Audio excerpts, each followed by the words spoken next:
So let's say you've been playing the game Planet Crafter for a little while now and you're used to the mechanics. You know where to find the different resources. You've got some nice buildings going and you're looking for inspiration on some new places to build a base. Maybe you want to start over, or maybe you just want to start with another base in the same game save because you've got so many resources you want to build something pretty.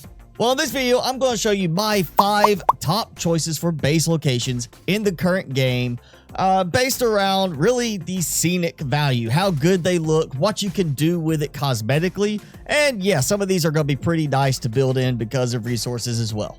So let's pick number 1 as the top of the Labyrinth. After all, this is where I have been building in my current live stream series, and this is pretty nice. It actually does not require you to build as high as I did because the top of the canyon walls are actually not interactable. But if you build lower than I did, you're going to end up with the canyon walls sticking through your base. Now, of course, this is going to take a lot of iron and work building up to this level.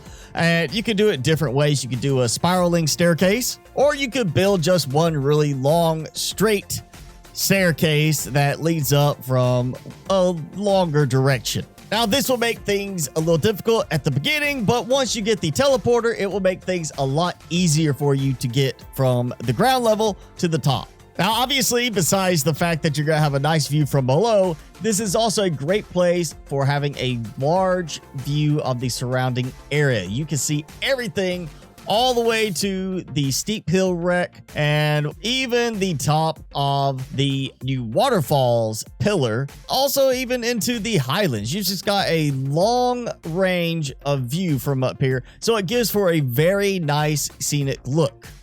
Base location number 2 is actually in the Sand Falls area because, well, who would not want to have this falling wall of sand as a backdrop for their base? This is also a pretty decent area in terms of resources, and it's good proximity to the sulfur fields, access to the zeolite cave, which of course can be used to get up the sand wall into the new arches biome, or if you got a jetpack and you want to do it, you can actually fly up the sand wall.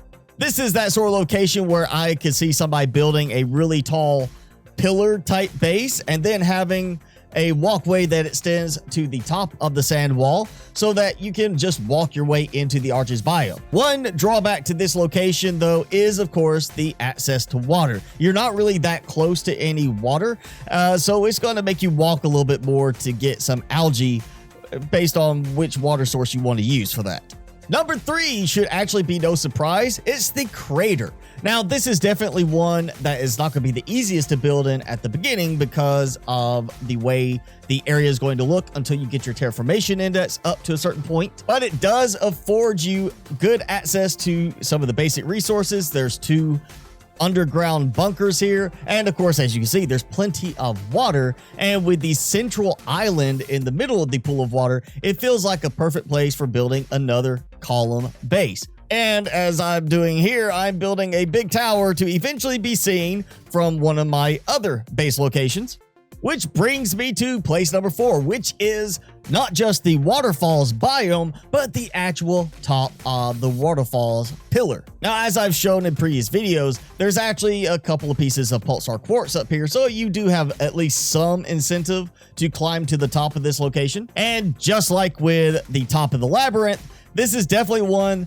that will be made a lot easier once you have the teleporter unlocked. And I personally say wait until you get the teleporter unlocked because it's going to be a pain to carry tons of supplies up and down trying to build this base out if you're doing that simply by using the jetpack. Then you can make use of the rest of the area to do a very nice lush forest or whatever you want to do, or you can just of course build in the ground area below and then maybe do something else to decorate around the waterfalls.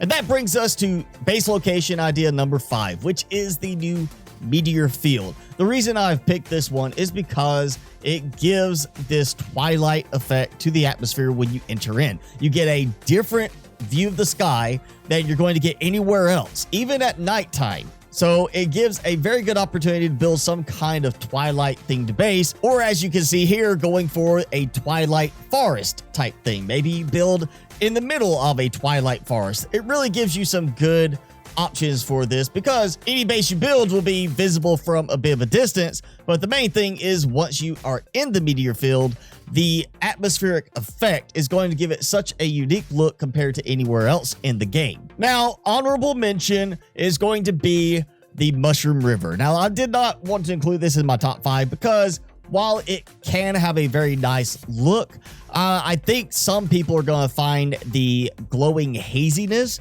to be a little overwhelming in terms of long-term usage. Now, of course, you could have some fun here building a lot of tree spreaders, things like that, and just kind of turn this into a very lush cave type ecosystem. But honestly, to me, once I've been in this biome for more than a few minutes, the oversaturated feel just starts to bother me a bit. And I just want to get back out of here and go somewhere else. So there you go. My top 5 picks for a nice, scenic, cosmetic base building location currently in the Planet Crafter. Now, leave in a comment below and let me know what places I did not mention that you personally like to build, and let's see where everybody likes to build in their own game.